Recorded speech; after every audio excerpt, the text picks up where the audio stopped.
తర్వాత చూడండి, expenses, cash paid for office expenses.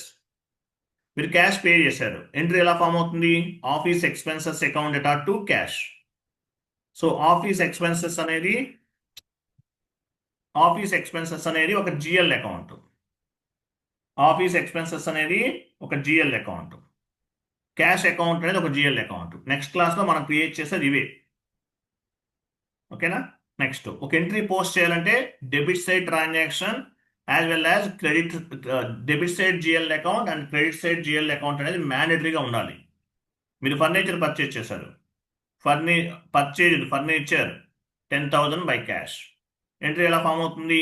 Furniture account data to cash. ఇవి చదవాలి.